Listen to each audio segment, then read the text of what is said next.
In 1947, Tor Heyerdahl found himself in Peru, floating down the river Palenque on 12 big balsa logs. He had set out to build a balsa wood Inca raft. Heyerdahl wanted to sail with the Humboldt Current from Callao to Polynesia. For the first time in hundreds of years, the bearded face of Kon-Tiki, the sun god, was revealed. For his crew, he had chosen 4 fellow Norwegians and 1 Swede. After they had left shore and the towboat waved them goodbye, the small crew felt the power of the Humboldt Current. They were on their way west toward Polynesia, the same route the Indians of South America might have traveled in ancient times. And a parrot had signed on as a 7th member of the crew. Heyerdahl was convinced that South American Indians could have reached Polynesia on balsa wood rafts. Now he was about to test this controversial theory. Once a part of the current, the men adapted to the situation and soon learned how to handle the raft and keep a steady course. The Humboldt Current is a giant, powerful river of salt moving in one direction. One was when Herman Watzinger made a false step at the beginning of a storm. His sleeping bag fell overboard and he fell into the sea. And before anybody could grab him or he could grab the steering oar, a big wave had lifted him in one direction and us in another. And my first thought when I came out was that I heard the shouting to throw up the life belt in a rope, but the wind blew it back on board again. And then Torstein and I tried to put out the little rubber dinghy. And we knew that when we jumped in there, we'd never catch up with the raft again, but we would pick up Herman Watzinger. And that's when Knut Haugland acted before he gave any thought to anything. He just grabbed the life belt and jumped overboard and swam holding it. So that's the only time, not only on the trip, but in all my life, that I afterwards felt my knees shivering. Would have been horrible to have lost one man. They had brought on board enough food and water for 100 days. But they need hardly have bothered. With fresh rainwater and a varied supply of fish from the sea, there was no danger of starvation.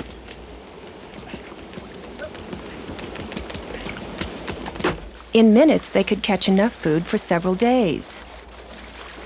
One day, a whale appeared and began to swim alongside the raft as though it was happy for a bit of company. And for this, they were grateful.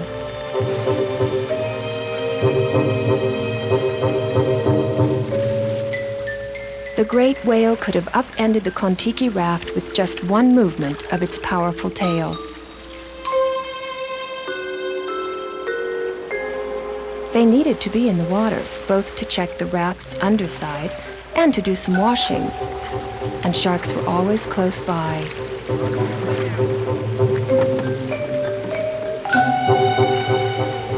During the whole voyage, they never met another vessel.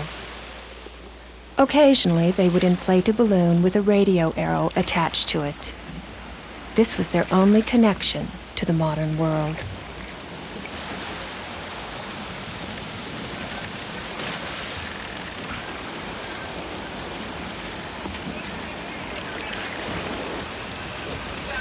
Life seemed as timeless as the ocean surrounding them.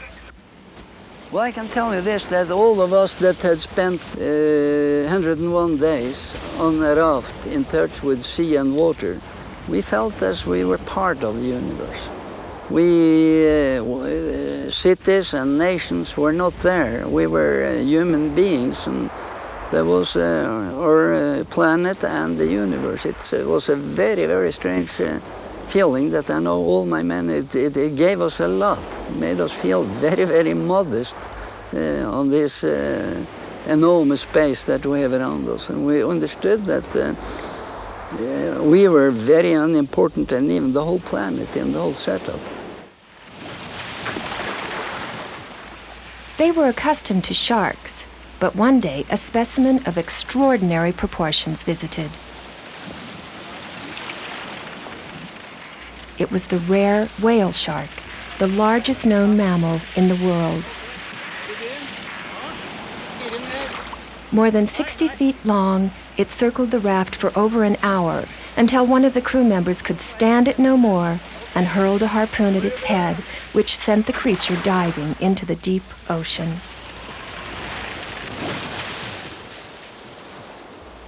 At the end of July, after 3 months at sea, they saw the first sign of land. A bird. It seemed that their goal was about to be realized.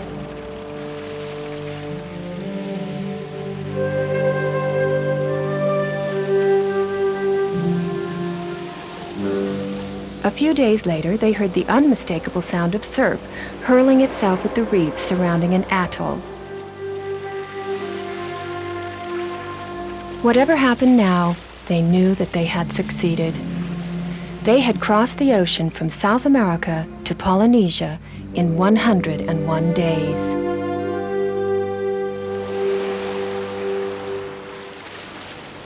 But now they were confronted with the most dangerous obstacle of the entire voyage. The current steadily transported them toward the reef, where the raft could be crushed to pieces by the ferocious surf.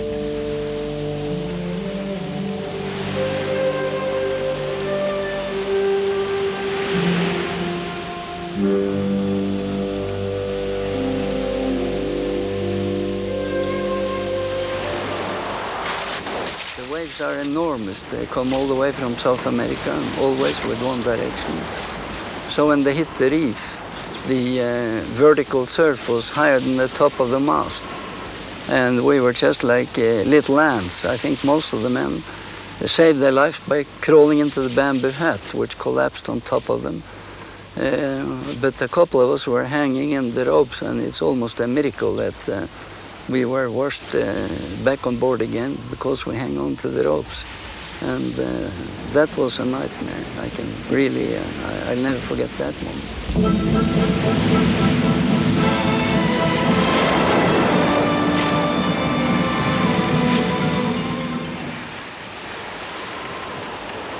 The crew had managed to hang on to the raft, which was thrown 60 meters up onto the reef.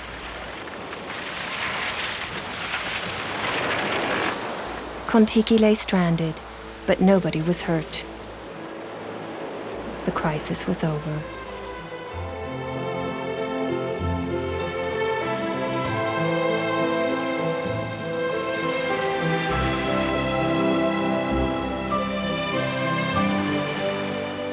They could gather their belongings.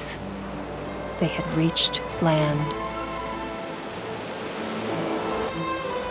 It was so fantastic to wade ashore we were washed all the way up on the reef, and we could wade up and put our feet in dry, warm sand and walk on something that was stable after 101 days. So that was like coming straight from hell to heaven, and with white birds flying above us and coconut palms. And I'll never forget that either.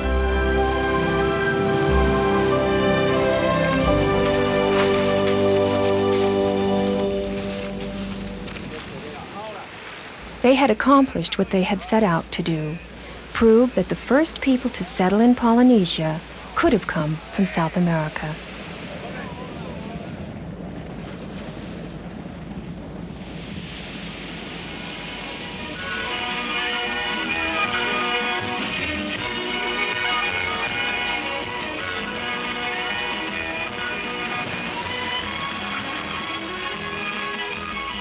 The Kon-Tiki expedition was over, but for Tor Heyerdahl, it was only the beginning of a lifelong quest.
In January of 1953, Tor Heyerdahl set out on an expedition to the Galapagos Islands, some 600 miles from the coast of Ecuador. These isolated islands contained a variety of species upon which Charles Darwin had based his theory of natural selection.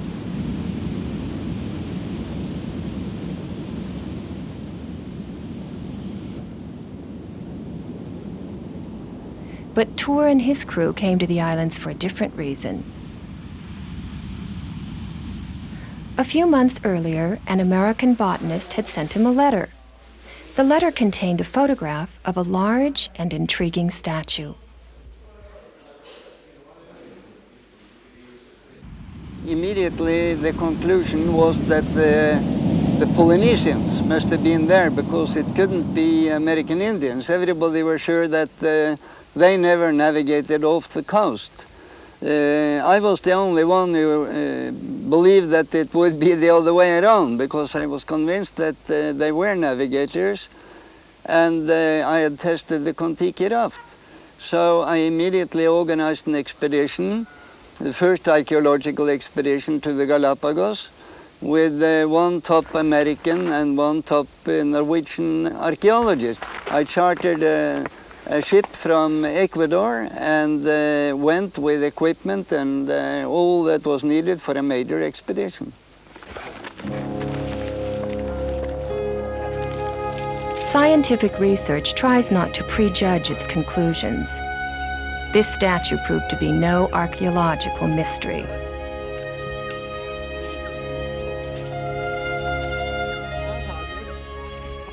Well, that was a terrible disappointment. It was really, I can hardly describe how bad it felt to have brought two professional archaeologists out there just to look at something that a German settler had made to entertain his own children. The expedition decided to research for possible archaeological sites.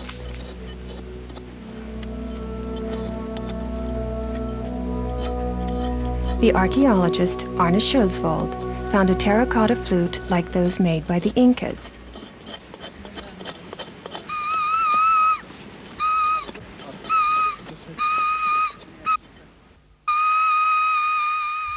The question was how such artifacts could have reached these far-flung islands.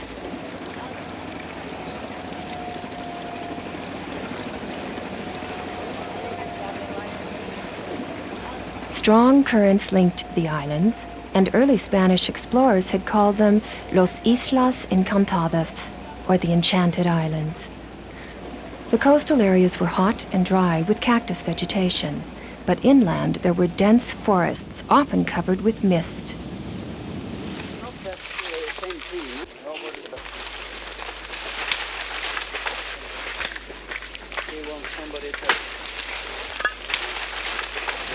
Most of the creatures were not used to humans, but the young in particular did not seem to mind.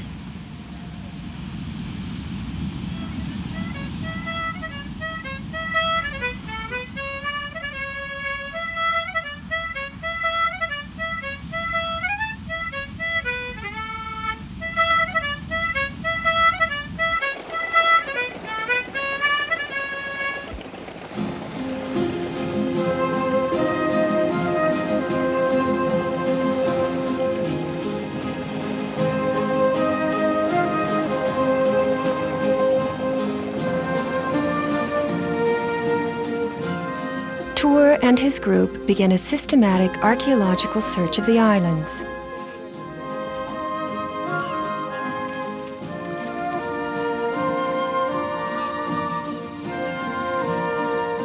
During their search, they came across fragments of pottery.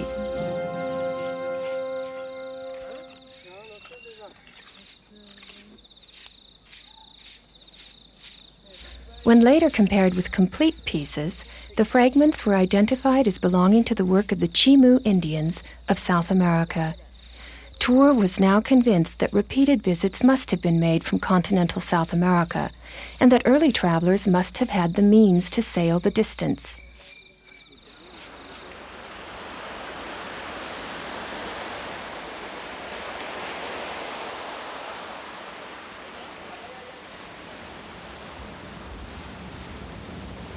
Back on the coast of South America, Tour studied the small sailing craft still in use. Made of balsa wood, these craft used a centerboard instead of a rudder.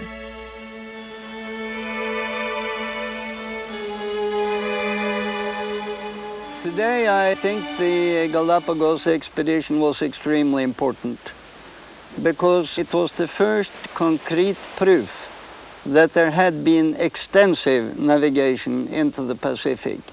That many sherds would never have been left on the island unless there had been really a large number of visitors throughout a long period of time. And of course, the Galapagos expedition led on to all the expeditions I organized later. It was the first time I brought archaeologists into the Pacific.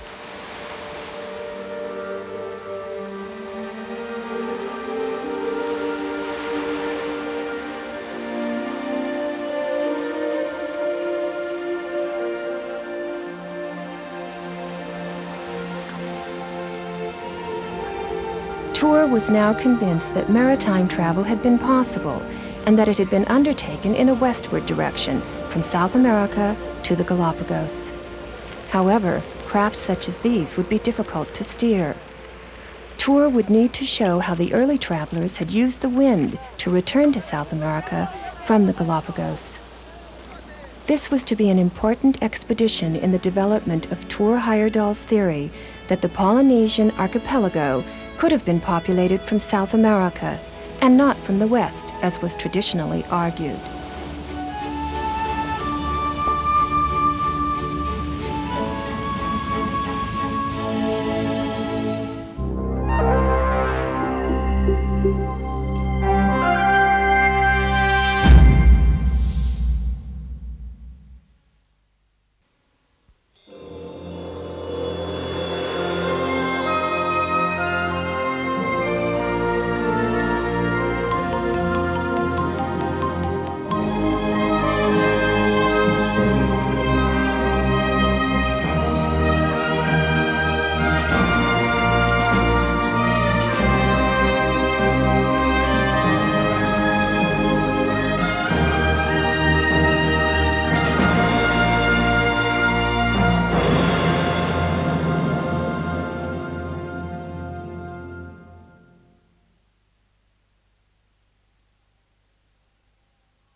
Easter Island was the focus of Tour Heyerdahl's next expedition in 1955. This was the most remote inhabited island in the world. It was also the site of enormous statues, which looked like sightless giants.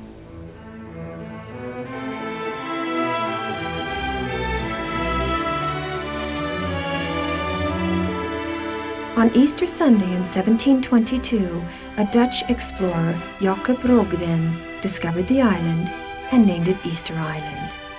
Local people called it Te Pito o Te Henua, which means the navel of the world. This time, Tour Heyerdahl arrived with a well-equipped ship and expedition team, which included 5 archaeologists and a medical doctor.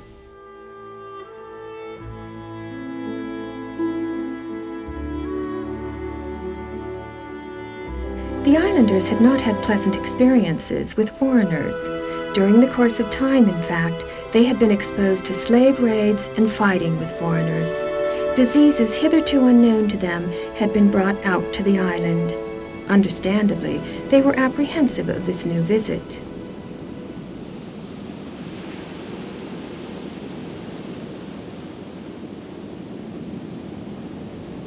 Heyerdahl and his team set up their base at the Bay of Anakenna.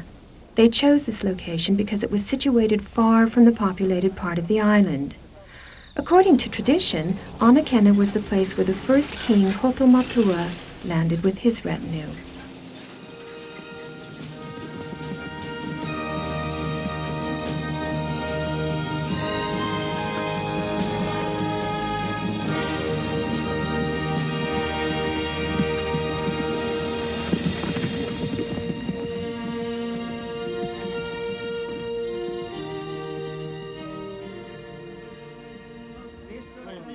The island boasted numerous stone statues.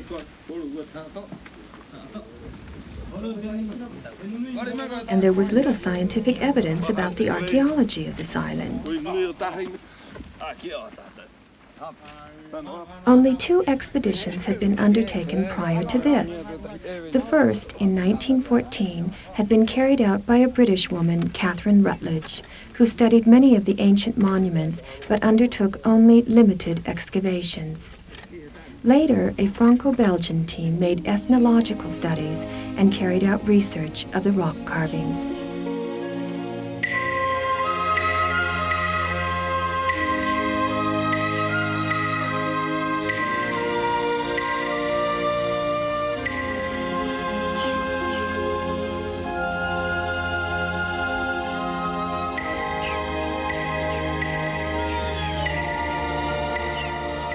Most of the statues appeared to have been deliberately toppled from their platforms. Most probably, this was the result of internal wars and unrest. I've lived 1 year among the Polynesians in the Marquesas Islands, and I knew that this is not the kind of work they would do. They are happy if they can collect the bananas and the breadfruit they need for the day, and they would not have anybody telling them to work like slaves in masses. So I felt very strongly, here we have some branch of the great prehistoric civilizations of the world. And I felt that way ever since. Current theories suggested that Easter Island was the last island to be inhabited in the Polynesian archipelago.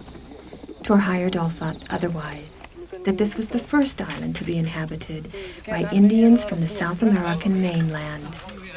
One day, Arne Schulzvold began to take an interest in a large lump of stone. This was revealed to be a statue in a kneeling position, quite unlike any others on the island.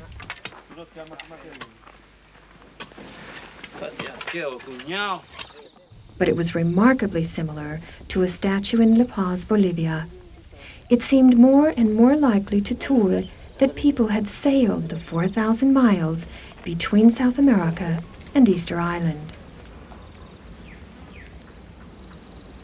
Rock carvings, possibly depicting reed ships, might have promoted this oceanic travel. But how might these craft have been constructed?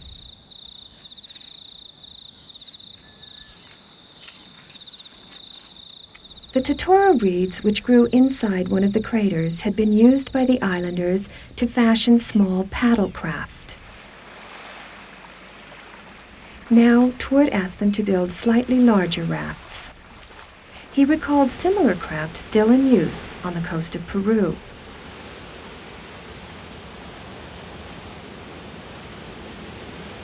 There was more to Easter Island than these giant stone statues. Below ground were elaborate caves and tunnels known only to a few individual families. Some of the families agreed to show Thor their caves.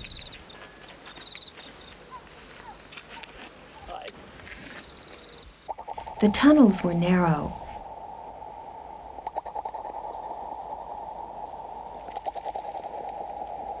But the caves themselves were often spacious.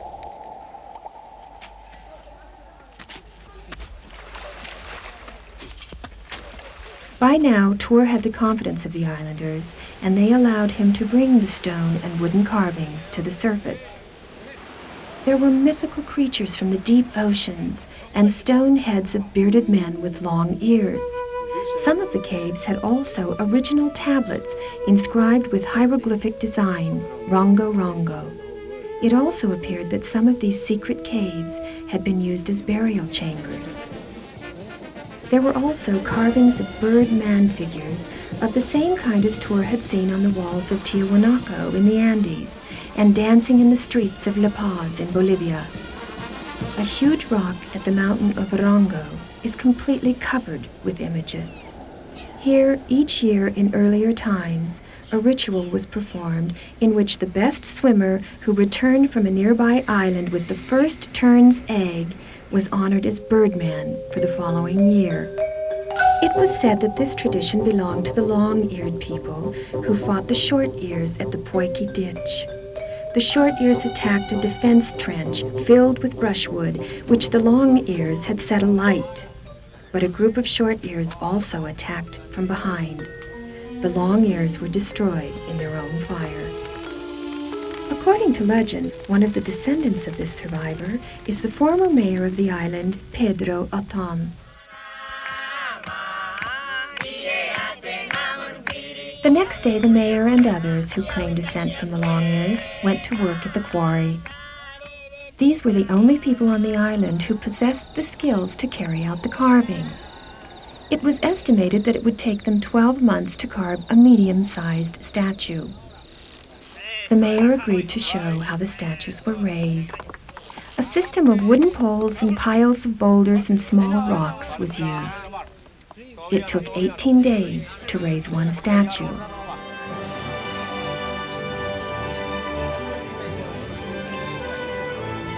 It would be 30 years before Tor visited the island again.